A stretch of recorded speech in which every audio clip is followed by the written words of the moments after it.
Very important point कि बच्चे झूठ बोलना कैसे सीखते हैं और उनके अंदर सेल्फिशनेस कैसे आती है। ये बहुत एक हाईलाइट करने वाला पॉइंट है दोस्तों। बच्चे झूठ बोलना सीखते हैं, बच्चे सेल्फिश होते हैं हमें ही देखकर। I'll explain. देखिए एग्जाम्पल देता हूं मैं आपको। 5 साल का बच्चा है, ड्राइंग रूम में खेल रहा है, इंडिया पाकिस्तान का मैच चल रहा है, इसलिए आज आप ऑफिस नहीं गए वो मैच देखने के लिए। अचानक मोबाइल के ऊपर बॉस का फोन आता है। अब वाइफ को बुलाता है, डार्लिंग जरा जल्दी आओ जल्दी आओ। बॉस का फोन है, जरा बोल दो मैं बीमार हूं इसलिए आज ऑफिस नहीं आया। और आपका बच्चा उस हॉल में खेल रहा है। फिर आप अपने बच्चे को सिखाते हैं बेटा सच बोलना चाहिए। क्या खाक सच बोलेगा वो? देखो एक बात समझ लो, आप अपने घर पे ऑफिस में लोगों के साथ जो भी करते हैं आपका बच्चा वही करने वाला है, उसके अंदर वही क्वालिटीज आएगी, भले वो आपको ना भी देखे तो भी। इस बात को समझना बहुत जरूरी है। मुझे अभी भी वो दिन याद है दोस्तों कि जब हमारे घर पे, मेरी उम्र 9-10 साल होगी उस समय, तो हमारे घर पे बारिश के समय एक्चुअली एक ऐसा रूम है जो खुला रहता था। जब पुराने घर में हम रहते थे तो कोई खिड़की नहीं है, ओपन नहीं ना, सो बारिश में बहुत सारा पानी। तो एक बार ऐसा हुआ कि शाम के समय lots of water was like coming into the house because of the rain. और एक रूम से अगर दूसरे रूम में वो पानी चले जाता है तो वहाँ पर पूरा कारपेट है, तो पूरा कारपेट बिगड़ जाता है। तो कैसे भी करके वो पानी रोकना था। तो मैं और मॉम बहुत कोशिश कर रहे थे, वो झाड़ू लेकर पानी हटाने की कोशिश कर रहे थे। आधा घंटा हुआ, I was like to tired exhausted and मैं उनसे पूछता हूँ कि पापा कहाँ हैं, वो किधर चले गए, वो हेल्प करने को क्यों नहीं है?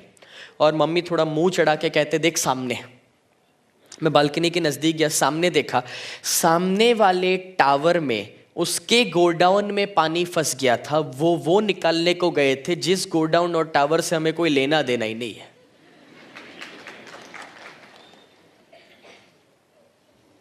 अब आपको ये भी समझ में आ गया कि मैं क्यों ऐसे काम करता हूं जिसमें लोगों को कुछ मिले। पैसा कमाना तो बहुत आसान है ना, आप जितने भी जो भी काम करते हो, कोई भी धंधा करके मैं भी तो पैसा कमा सकता हूँ। लेकिन मैंने ये चूज क्यों किया? जस्ट बिकॉज इसमें लोगों को कुछ देना है, लोगों की जिंदगी में कुछ बदलाव आ रहा है। That is the best thing I like about it. तो जो क्वालिटी में उनके अंदर थी वही क्वालिटीज मेरे अंदर आई, राइट? तो वही मैं कहना चाहूँगा दोस्तों, इस बात को हमेशा याद रखिएगा, जो आपके अंदर है वही रिटर्न में मिलेगा। यहाँ पर जितने भी मदर्स बैठे हुए हो उनको बता दूँ, अगर आप अपने माँ बाप या अपने सास ससुर को अच्छे से रख नहीं पाए तो आशा मत रखना कि आपका बच्चा आपको अच्छे से रखे। जो कर्म आप करेंगे वो रिटर्न में आपको मिलेगा। हम गुजराती में एक कहावत है, एक काइंड ऑफ सेइंग है कि भाई जिन्हें कोई ना पहुंचे इन्हें एनु पेट पहुंचे। यानी कि जो भी कर्म आपने किए हैं अच्छे बुरे दोस्तों, अगर दुनिया में कोई और आपको वो रिटर्न नहीं दे पाया तो आपका बच्चा जरूर वो सब आपको रिटर्न में एक्सपीरियंस करवाएगा जो आपने दुनिया को करवाए थे, राइट? सो इस बात को हमेशा याद रखिएगा दोस्तों। एंड द लास्ट पॉइंट ना, उसे आपके पेशेंस की जरूरत है। मुझे भी आपके पेशेंस की जरूरत है, क्योंकि बताना बहुत कुछ है और अब ये सब्जेक्ट तो शुरू हो रहा है। Now the subject is starting. हम लोग ना बहुत जल्दी में रहते हैं और हमें कुछ ऐसा चाहिए कि बस बच्चे को कुछ बोल दिया और रातों रात वो बदल जाना चाहिए from the next day itself. Oh come on, hello, कल मैं आपको मिलता हूं, कल मैं भी आपको मिलता हूं, चलो देखते हैं आप कितना बदले एक दिन में। इतना लंबा सुन के, जिधर तो आप आए थे बदलने को, जिधर तो आप पैसा देकर बैठे थे बोले साहब हमको बदलो, उधर अगर आदमी एक दिन में नहीं बदलता है तो कैसे आपका बच्चा बदलेगा एक दिन में यार? उसको टाइम दो, पेशेंस रखो, हर दिन उसको एक अच्छी बात बताओ, हर दिन सही गाइडेंस दो। गलती करते रहेगा वो, आप उसको गाइड करते रहो। गलती वापस वो करेगा, वापस उसको गाइड करो, वापस कुछ नई गलती करेगा, गाइड करो, पेशेंस रखो। 2 महीने तक जब आप मेहनत करते हैं तो उसके अंदर 10% का बदलाव दिखता है। सुनना आप मेरे शब्दों को, बहुत बड़ी बात बताने जा रहा हूं। 2 महीने तक आप मेहनत करते हैं, उसके अंदर 10% का बदलाव दिखता है,